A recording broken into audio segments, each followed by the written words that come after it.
देवाची 3 रूपे सांगितली आहेत. ते ब्रह्मा, विष्णू आणि महेश आहेत.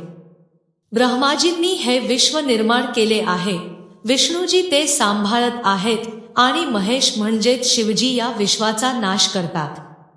विष्णूचा शाब्दिक अर्थ सर्वांना व्यापणारा, तो म्हणजे विष्णू. भगवान विष्णूचे 4 हातांचे स्वरूप आहे. त्यांच्या 2 हातात गदा आणि चक्र या स्वरूपात शिक्षा देणारी शस्त्रे आहेत. इतर 2 हातांमध्ये शंख आणि कमळ आहे, हे पुरस्कार देणारे निधी आहेत.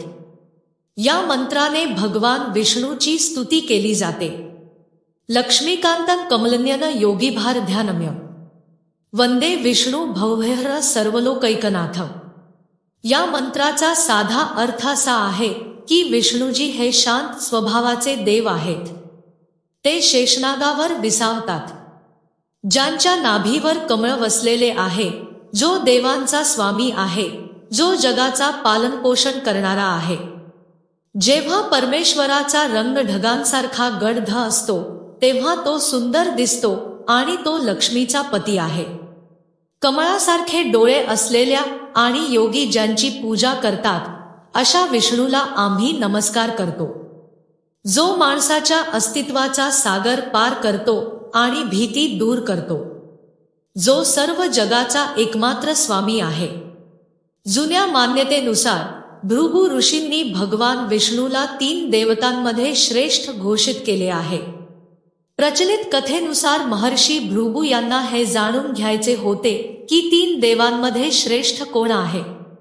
यासाठी ते प्रथम भगवान शंकराकडे गेले. त्यावेळी भगवान शिव, माता पार्वती सोबत होते. सर्व रुद्रगणांनी ऋषींना भगवान शंकरांना भेटण्यापासून रोखले. यानंतर भृगु ब्रह्माजीकडे पोहोचले.